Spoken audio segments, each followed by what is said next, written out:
back again now with still Cinema 1.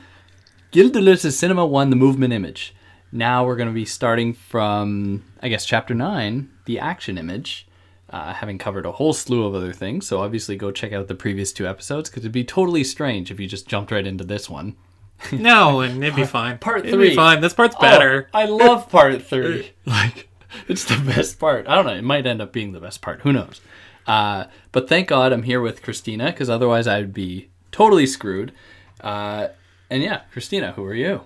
I'm Christina L. Burke. I'm a third-year PhD student at the Center for the Study of Theory and Criticism at the University of Western Ontario. I don't think I mentioned the University of Western Ontario the past few times. I don't think you did. Yeah, that's okay. I'll put that in the description. Yeah, I study cinema and philosophy, particularly the relationship between French New Wave films and the philosophy of the period. I'm also a writer. I've written a screenplay, so I'm also involved in a lot of creative work. And if you enjoy goofs and being horny on Maine, you can hit me up on Twitter at Cello Burke. I'm the same on Instagram if you want to see cute cat pictures. And if you're in London, Ontario, hit me up on Lex. Cello, like the instrument. Like the instrument. Cello Burke. Yes. Awesome. All right, so now we're on to the action image, having covered the perception image and the affection image. Moving now naturally into the action image. So what the hell is the action image? We're finally in a place where things matter. Because it does. He gives us stuff that makes sense, at least to me. Yeah, and I think I can solve our naturalism problem. Okay, good. From the last one. So realism for Deleuze, and realism is what's going to define American cinema. Right. Realism is based on a defined milieu. Okay. Yeah. And certain prescribed modes of behavior. Right. So people are expected to act a certain way. The characters have a habitus. Yeah. And so I think this is in contrast with naturalism in the previous chapter, where the world isn't defined yet. Okay. It's nature that hasn't been coded, that hasn't been written. Right. So for Deleuze, I think naturalism is this more originary or pure state of the world. And then realism is after the world has been sort of overwritten with certain values. Okay. Yeah. Fair. If that helps. If anyone... I wonder if there are people sitting at home going, I know what naturalism means. It means this. Well, if you do know, leave a comment and explain it, because that would be great. But yeah, so we're in the realm of secondness now, as opposed to firstness. So secondness refers to things sort of in their proper context, being recognized as an embodiment of certain powers or qualities. Right. They're actual. There's a state of things. Yeah. And he gives us this formula for the sort of large form, he calls it, of the action image. Situation, action, transformed situation. Yep. SAS prime or SAS dash. Yep. And so this creates what he's going to, following Peirce, call sin signs, which are sets of power qualities actualized in a milieu. Mm-hmm. So this is a little bit more straightforward. I think so. And he's also going to introduce the idea of the binomial, which is the dual that takes place in the action images. Yep. The large form of the action image always has a dual to it. Yep. So right away, he's sort of like, this is a prelude. I'm going to talk about Westerns. I mean, Western is the best example for this, without a doubt. Before that, he does talk about documentaries, and particularly the early documentaries of Robert Flaherty, like Nanook of the North, etc. And these are just SAS. There's no transformation. It just shows us a society struggling against these challenges that face it and how they get through it. Yeah. And then, so we have the Western, SAS prime. Yep. And sort of there's the milieu as this like ambiance or encompasser that has a sort of breath to it, a civilization, an organization. There's a almost like spirit here, and we see it moving through the sort of Western world. And he contrasts that with a sort of neo-Western where the West sort of becomes civilization. Right. And so he talks about John Ford's The Man Who Shot Liberty Valance here. That movie is about a senator who's renowned for this historic deed. He killed the bandit Liberty Valance, but he confesses to journalists that it wasn't him who actually did this. It was actually this sort of cowboy type figure. But they all end up deciding that no, we're not gonna reveal the truth of this. The story's too good. That this sort of figure of sort of urbane civilization managed to overcome the outlaw spirit of the West. And so in the large form of the action image, what we see is sort of a dream of community and a community's illusions. And so in kind of American film, it's as teleological as kind of the Soviet film, that there is this sort of higher realization, but that dream is the American dream. Yeah. The kind of frontierism. He calls it a genetic universal history. So again, there's this very biological association with the American cinema. Yeah. Again, it doesn't really think, it just assumes this is the course of things. Right. And he talks about how in certain films there is this desire to constantly rediscover America. Right. Which I thought was really funny, because in Ford's films that feels like it's especially the case. That the frontier is this new America each new time. Frontier. Yeah. And there's a kind Marlboro Man. Yeah, there's a real sort of organic quality to this, I think. And then he goes on a bit of a tangent in the next section. He talks about Fritz Lang's M.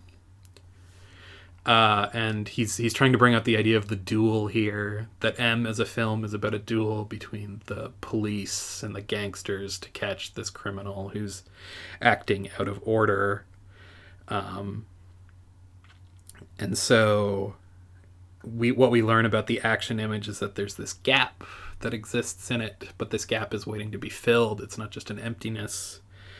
And what he talks about in relation to the action images, that the heroes in them sort of await a people. And here again, Ford, right? Yeah. Like Ford's Westerns, or something like High Noon, or something like that. All these films, there is a lone hero who rises within the community, and then the community is realized through his actions. Right. And the situation that, we are first presented with necessitates the action. Yeah. Like it is in some sense responsible for the action that then changes that situation. Yes. In the end. Yeah. And so he talks about this as a sensory motor schema, that we're constantly moving from like low energy vegetative pole to explosive animal pole. Yeah. It's just built into the structure to it. The global situation becomes these micro situations. And then he goes off on this weird thing where, maybe not that weird, but it's strange to me that he starts talking about the actor's studio. Yeah. I mean, you tell me. Sure. I know what he's referring to this. He's referring to the films of like Elia Kazan, the early Marlon Brando films, so Streetcar Named Desire, On the Waterfront. Right. Yeah. These sort of films. Yeah. And so he talks about how in this style of performance, it's only the inner that counts. Yeah. And object and emotion become the sign of this genetic history that he talked about before. But there's still this kind of this permeating situation that calls for these explosions of emotion, right? I think that's what he's getting at there. I didn't completely understand the actor studio reference.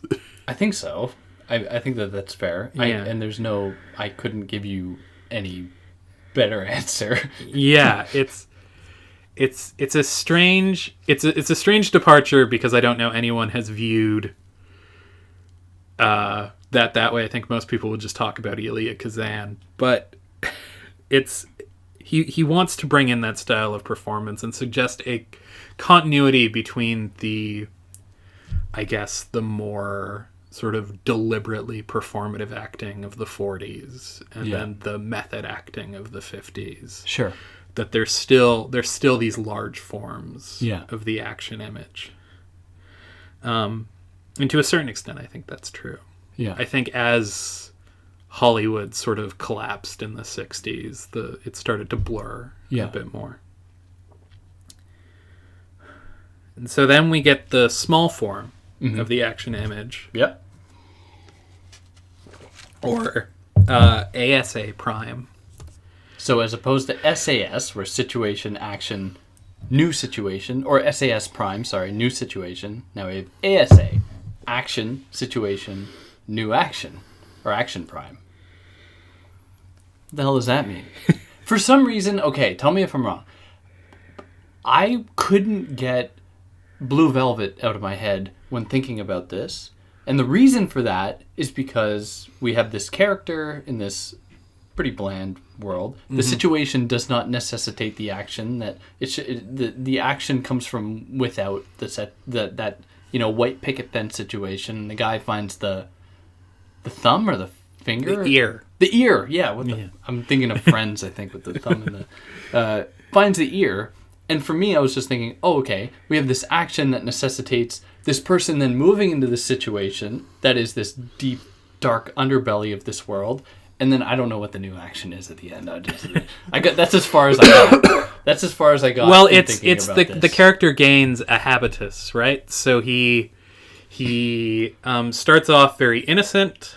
Oh, I see. And then he goes sort of on this journey where he finds this ear and he meets this woman and he engages in this sadomasochistic relationship. Right. But then at the end of the movie, he ends up with the sweet, nice girl having gone through that. Sure. And so what is kind of affirmed is a very sort of classical mode of behavior. Right. But it has to go through this sort of darker situation to get there. So is that a good analogy? Does that work? I think the similarities between Blue Velvet and like a detective film really sort of bring that. Deleuze is interesting. Yeah. So the detective film is going to be an ASA prime. Right. As opposed to a film noir that's not sort of a detective film. Like a Double Indemnity would be a large form. Yeah. But the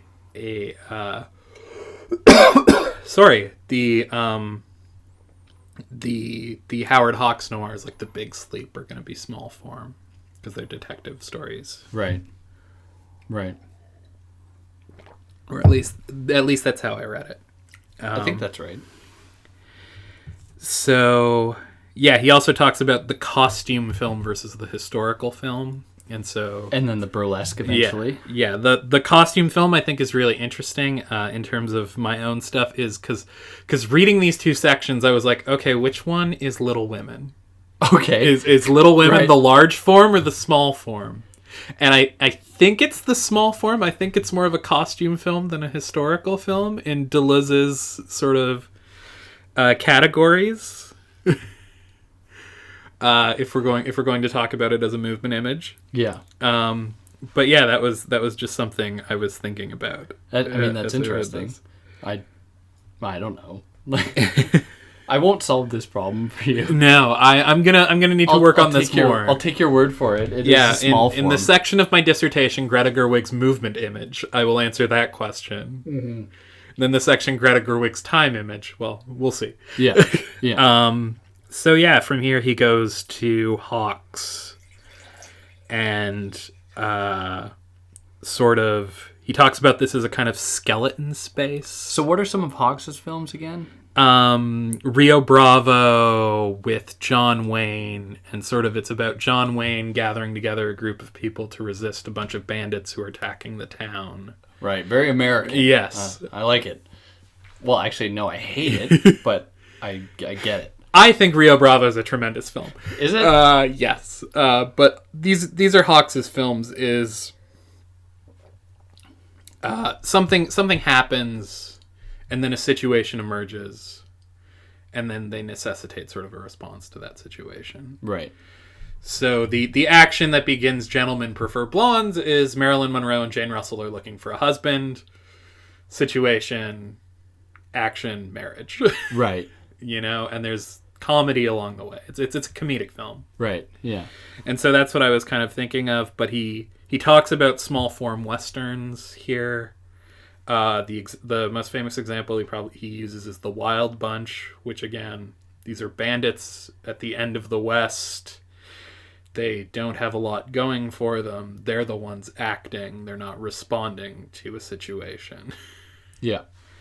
And then we get the discussion of Chaplin and Keaton and the burlesque. Yep.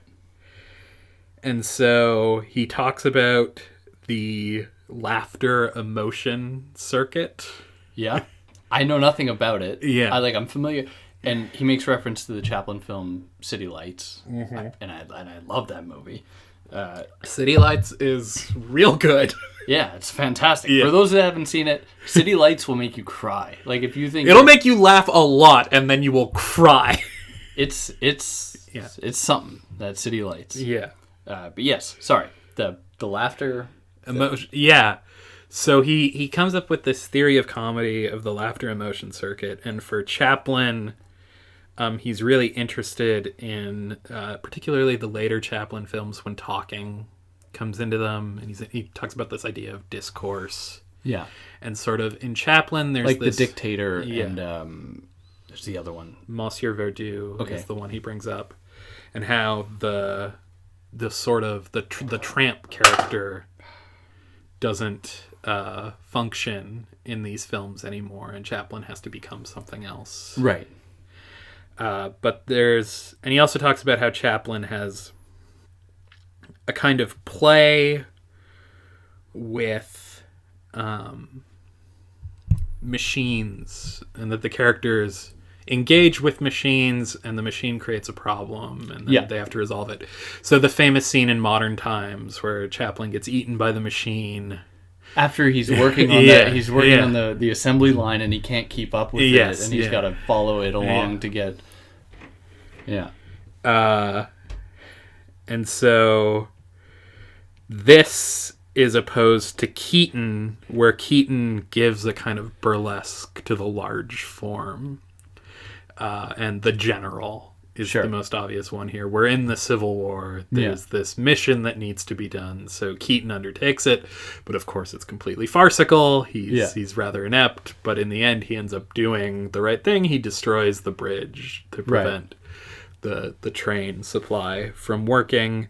And so with Keaton, it's less of this sort of conflict with the machine and more, again, a kind of machinic assemblage. Machines are kind of part of Keaton's work. So Sherlock Jr., he's part of the film. Yeah. There's this interchange between the projector and the character. Right. Keaton doesn't have Chaplin's sort of skepticism towards modernity. Mm-hmm. And Deleuze has this sort of quote where he talks about the anarchistic machinic versus the communist humanism of Chaplin. And I remember feeling really put on the spot, because if I have to choose one of those, but I like Buster Keaton more than Chaplin. And I think Deleuze does too. I think Deleuze ends up revealing that he does too. Maybe just because he's in Beckett's film. I don't know. But yeah, the Keaton analysis. This is where I really like my affection for this book really increased. Right. Like I was like, oh, this is fun now. Like we got through your weird early film history, And you're just analyzing American cinema, and Yeah. you're doing a good job. I'm on board with this. Yeah. Yeah, it's true though. Yeah. It was certainly like it made more sense to me, especially and the way you said it was. I don't need to make it any better. I'm just reiterating it, like the kind of blending and Buster Keaton with the machines. Yeah. And that is for those people maybe not so familiar with Deleuze, a very important thing in his work, because we are machines to some extent. We are comprised of machines, and machines are essentially what we interact with. They have their own autonomy. They have their own kind of patterns, their own ways of being, and we shouldn't forget that. And we shouldn't just subsume them under a big Oedipal umbrella. That's just one, misstep. Anyways, What work could you possibly be talking about? Sorry. We're talking about cinema now. We're talking about cinema. I'm gonna shut up. See, but so long ago, well, not so long ago, when Christina and I talked about first doing this, I remember she said, she was like, I want to talk to someone, maybe not so familiar with the cinema Deleuze, but more into the 1,000 Plateaus and anti-Oedipus Deleuze. I'm like, I don't know if I said this, but in my head I was like, I don't even know that stuff, so like, I don't know what good I'm gonna be. No, it's good. I think we've made some good allusions to, let's call it the classic Deleuze or Deleuze and Guattari. Right, the teasing. Yeah. Teasing a bit. Okay, so chapter 11, we get this chapter on figures. We get Eisenstein one more time. But in the figure section, he's really doing this Platonic discussion about the large and the small. Yeah. And basically what he's trying to say is that the large and the small are equal in that they're both ideas. Right, yeah, it's a concept. So it's something to just be like, they're not. And we're going to get into the They're not metaphysicians, like, okay. Yeah. So at this point, I was like, my brain was fried, and I'm like, trying to read this, and then he introduced that, and I was like, oh no. I do not have enough energy at this point to understand what the hell he's saying. So, what does he mean? What does he mean by they are ideas? So I think what he's trying to do is he's trying to avoid any privileging of one over the other. Sure. We're not supposed to take the large form of the action image as good and the small form as bad, or vice versa. Yeah. They're both equally capable of expressing something. Yeah. And they can both, I guess, be embodied in someone's work. This leads to his discussion of Werner Herzog. So you have a film like Aguirre, The Wrath of God, or Fitzcarraldo, or, these are large form films. They're about these explorers braving these South American situations. They're very epic, sort of in their structure.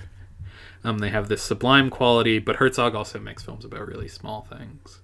And the obvious horrible pun here is even dwarves started small, is the first example Deleuze gives of a Herzog small form film. That makes sense. Yeah. That makes sense. But he also talks about how Herzog's idea of Nosferatu, where Nosferatu is this already withered thing. Yeah. And is having to start sort of from an action and is defined by its habitus, not by the sort of situation. Yeah. And then he moves into talking about landscape and Japanese cinema. And which he doesn't say a whole lot about. No, but we can sort of draw a few connections. So for Kurosawa, this is sort of a large form. Yeah. But it's not about just the transformed situation. Kurosawa is interested in a question. Okay. Or what he will define as any question, whatever. Right. So the example he gives is of the film Ikaru, which I think is sometimes translated as Ikaru and other times translated as To Live in the book, but they're the same movie. Okay. And so this is a movie about a sort of low-ranking bureaucratic figure who finds out he's terminally ill And so he decides to use his last days to sort of fund this public park. Yeah. And so what we end up learning through the film is this question about what it means to sort of reproduce things or make sure life can keep going. Okay. And it's that question that's important. It's not the sort of sentimentality of what he's able to accomplish. Yeah. And this is what Deleuze says sort of defines Kurosawa as this circulation, the breath that we found in Ford. Yeah. And he doesn't make explicit a sort of connection between Kurosawa and Ford, but that's a very popular sort of reading. Kurosawa was a very big fan of John Ford. Sure. And I think you can see a lot in both of them. With Mizoguchi, Kenji Mizoguchi, what you get is sort of a lengthening of the small form. And this is like, he calls it the broken stroke. Okay. Or the sort of wrinkled stroke. And he has a line here that I absolutely loved, and I put it on Twitter as soon as I saw it, where he says, the lines of the universe are feminine, but the social state is prostitutional. Okay. And this is Mizoguchi's work. There are these women who define the universe, whose actions determine the situations. Yeah. But the situation always ends up circumscribing them to a kind of defeat or failure or limit. And so they're very tragic films, Mizoguchi's work. Yeah. Sancho the Bailiff, The Life of Oharu. There are others. All of his films are fantastic. They're absolutely beautiful. But I think in that line, Deleuze really captures something about his work. Yeah. And he's if you think Japanese film tends to be sexist on the whole, Mizoguchi is one of the few directors who's like, oh no, I know it's bad and I will show you and we will think about this. So as opposed to Kurosawa's very macho samurai cinema, Mizoguchi has a cinema of women and their experience in both feudal and contemporary Japan. Sure. And it's absolutely phenomenal. Yeah. Just give me a second.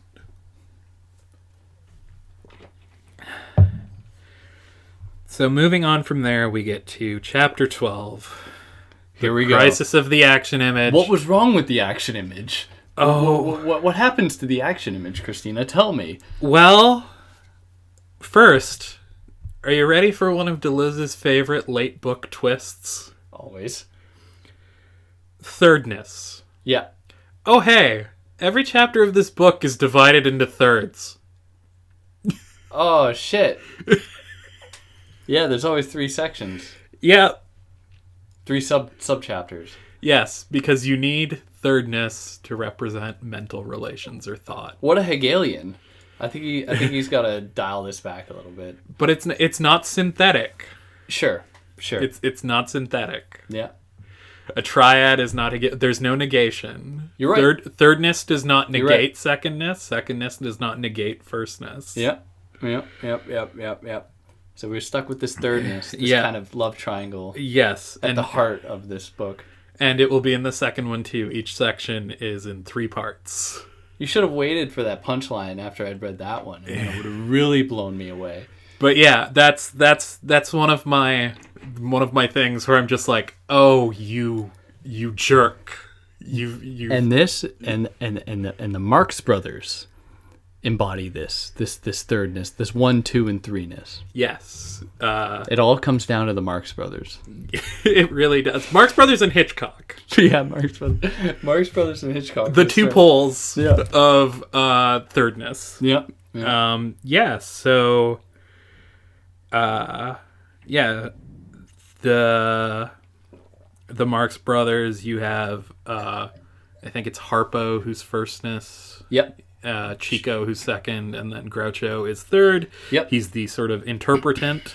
Yep. But of course, because all 3 participate, they all belong to thirdness. Right. And so when he gets into Hitchcock, he comes up with this fascinating thing that everything in Hitchcock is interpretation. Yep. And so the criminal kind of always does his crime for the innocent man. I think that's really fascinating. And you can see this in like North by Northwest, The Wrong Man with Henry Fonda. It goes on. The Hitchcock oeuvre is this entirely. And he seems to praise Hitchcock for like acknowledging that there isn't just the director and his film, the public plays a role. Here we get the spectator. Yeah, we get the emergence of a spectator. And so we get these sort of very intellectualized feelings on the character's behalf. They're thinking about their situation. And then there's a sort of evolution of relations here. And this can become tragic, as in Vertigo. Sure. But oftentimes is kind of like comedic or ends positively.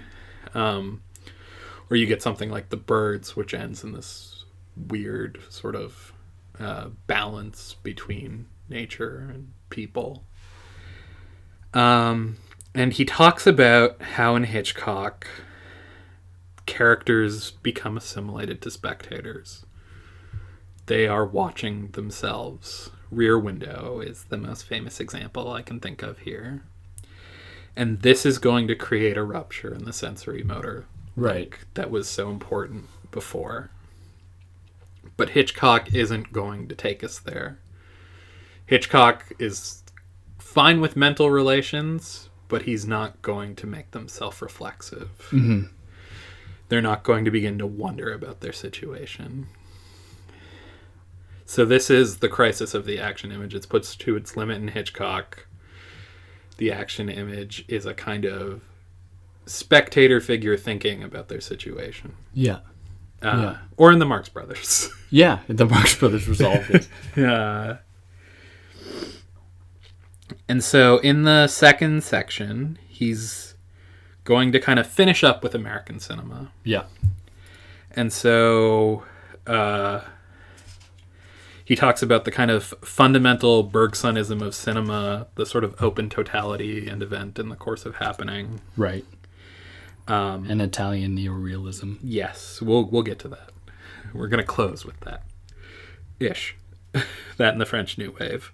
But he talks about Robert Altman's films, kind of the way the crowd is no longer what it was in earlier films. Like in the Western, the gathering of the crowd was the affirmation of civilization. Okay, yeah. In Altman, the crowd is kind of this atomized sort of...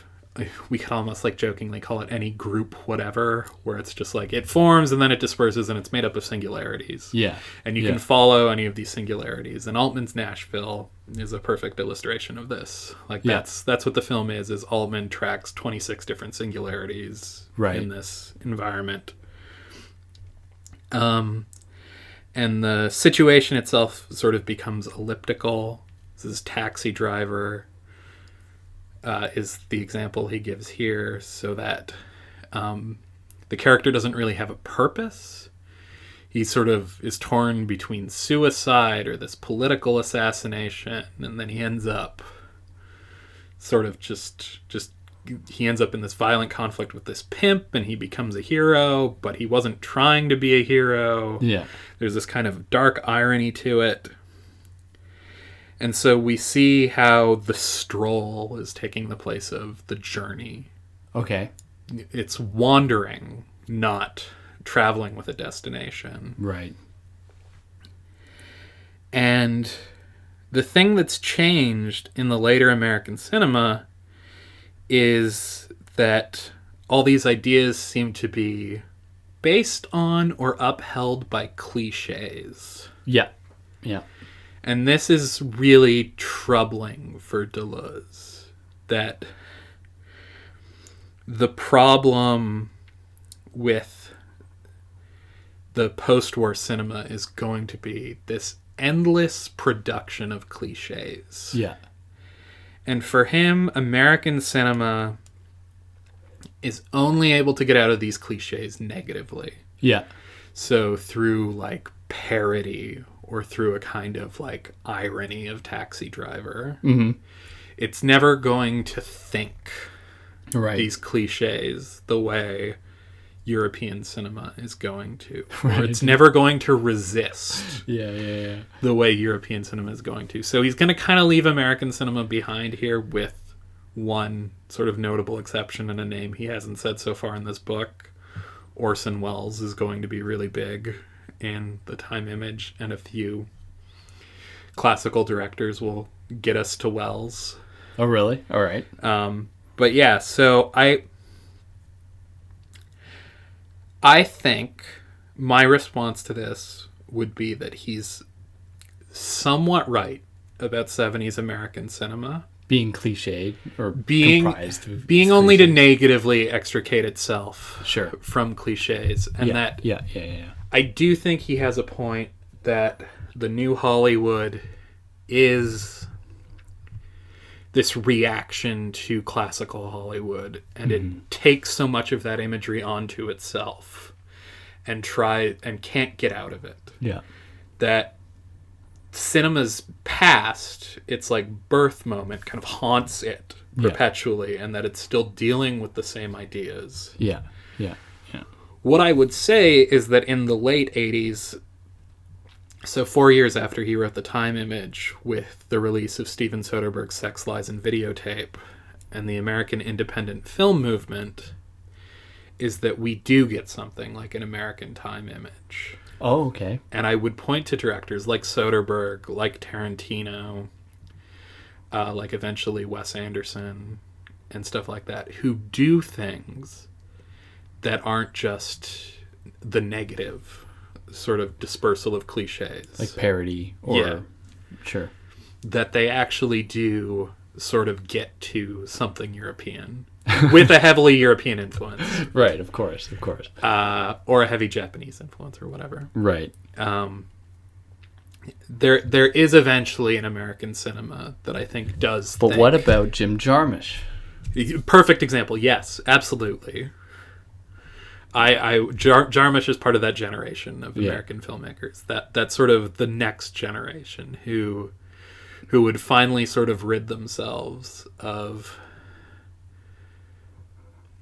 having to negatively fight these cliches, and whose characters can wander without this resistance. Yeah. That they find a kind of like, just using Pulp Fiction as an example, that movie is a movie about cliches. But there's an awareness to it. Yeah. And a sense of how the universe can be ordered and how coincidence can emerge. And through its use of sort of its nonlinear narrative and it's these overlapping stories, that they're these forking paths, these sort of crystalline ways of viewing things emerge in Pulp Fiction in a way they didn't in any 70s cinema, really. I think Altman does get pretty close. I think Deleuze is maybe not fair to Altman. But I do think we can talk about an American Time image in especially the sort of post 1989 new American independent cinema. Right. And that sort of takes us to the end and Italian neorealism, where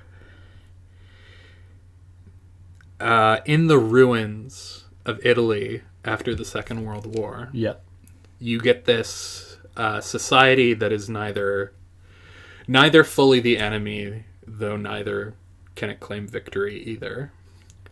So unlike in France, where you have the election of de Gaulle and French nationalism and the myth of the resistance to try and unite the country, in Italy you just have people wandering in the ruins after the war. And so these characters are dealing with the sort of cliches of the new American sort of influence in Europe, but also with the cliches of national identity that no longer function anymore. And they're in spaces that aren't complete. They're collapsed. They're not what they used to be. It's a Rome that is without character. Right. And so you get these characters who wander in any space, whatever. Yep. and they no longer have the same sense of purpose, and the stories no longer have the same sense of purpose. In Bicycle Thieves, the child and his father go looking for the bike, but then it rains and they get distracted and they go off on this meander, and the story no longer cares about like what the main goal was. It's about trying to see like life. Yeah. And so this is going to be really influential on the French New Wave, but they're going to see these same spaces and the same detachment in a much sort of younger group of characters. And these characters are going, like, they don't care what happens to them. Yeah.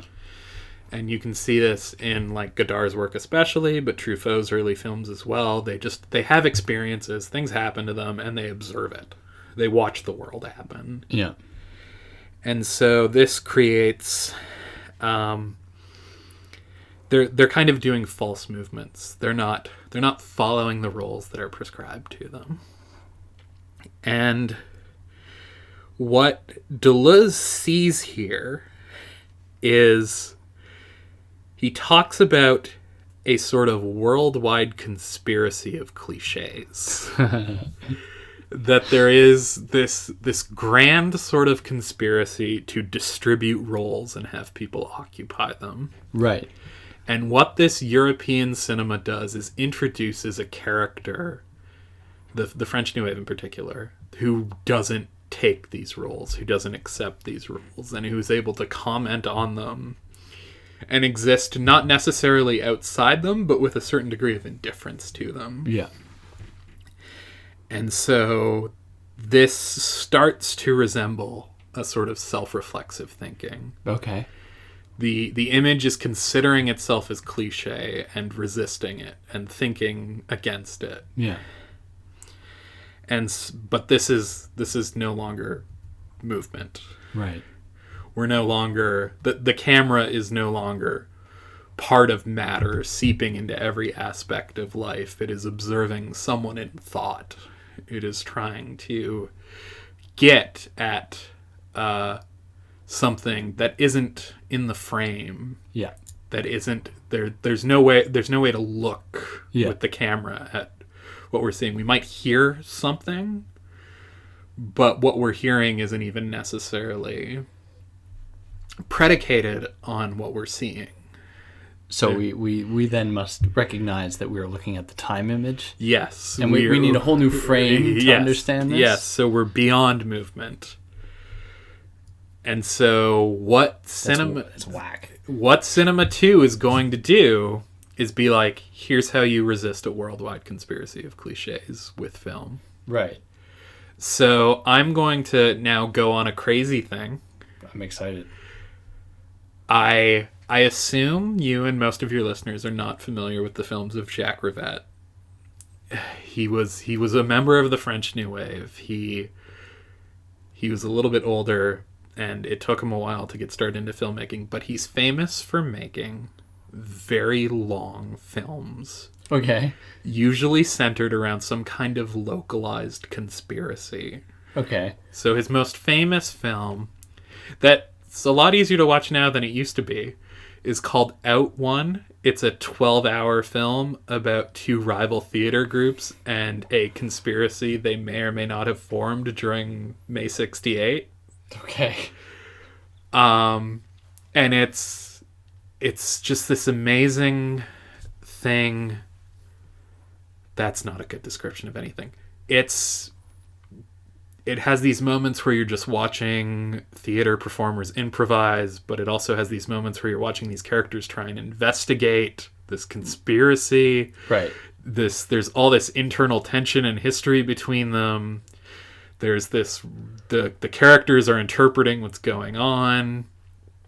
And the conspiracy sort of ends up amounting to not a whole lot, but it's a conspiracy nonetheless that sort of motivates them. And when I read this final section of this book and he got to this conspiracy of cliches, I was like, you are writing a Jack Rivette film as philosophy. Yeah. This is philosophy as like crime thriller. Right. This is what you're saying is that what if the world is an endless series of cliches? Yeah, these are the stakes. Yeah, what if there were signs that resisted them and pointed to ways out, and what if signs that were bad and became a part of it? Yeah. And like, how do you wander through this world? How do you make sense of this world? And that to me is just it's bonkers. It's like I can't believe that like this is maybe what I think's really going on here is he's trying to make a film of philosophy. Yeah. And I think he ends up making a weirdly very exciting film, but you kind of have to go with him a bit at points. Yeah. And it's like, well, what's all this biblical stuff and choosing to choose? And it's like, oh, so when you're not surrounded by cliche, you have this freedom. But when the world becomes cliche, how do we choose to choose? What do we believe in? Yeah. How do we find our way out of it? And so this book ends on a cliffhanger where he introduces this conspiracy and he's like, yeah, but there's a way beyond it. Yeah. Yeah. And that's what I love about this book. Is like, I don't think I'm going to write too many analyses using Cinema One, but as like a setup for what comes next, I think it's phenomenal. Yeah, you're keeping me in suspense. I feel like I gotta go read it like immediately. Yeah, I'm very excited. Yeah, I don't love the way Cinema 2 ends. It ends a lot like a Jack Rivette film where it's like, yeah, that conspiracy didn't amount to much, but hey. There actually wasn't a big threat. Yeah. Maybe this book wasn't necessary.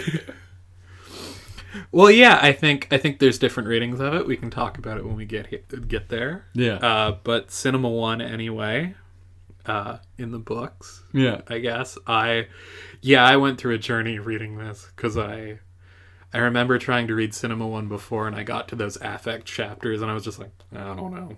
Yeah. I'm not sure about this. I'm done. But when I got to the end, when I got to thirdness and I was like, oh, okay, I see the structure of this book now. Yeah. And then when I got to the conspiracy of cliches, I was like, oh, it all came together. For sure. Oh, this is incredible. Yeah. Of course no one can get anything out of this. It's such a particular thing. It's almost better if you treat it as an artwork than if you treat it as like a method. Oh yeah. Well, no, definitely. When I was reading it, I got nothing from it. Yeah. I got nothing. I was like, I don't know if I should read this as like just like a very specific like taxonomization of like different like auteurs, different like film schools, or if I should take it as like a new way for me to even do fucking philosophy. Like I was. Well, yeah, there's moments too, because like the movement image, we can talk about movement images that aren't cinema, like Yeah. And I guess that's what Bergson did, so we don't really need to. But still, like. Yeah, and we can speak about affects. Yeah. In tremendous detail. Oh, for sure. And people have. Yeah. And it's now kind of tired at this point, if I'm being honest. But for me, the sort of the ending where everything just gets ratcheted up to this really intense degree, and he's like, we're going beyond. Yeah. This is not where this ends. Yeah. And I think back to that thing at the beginning where he talks about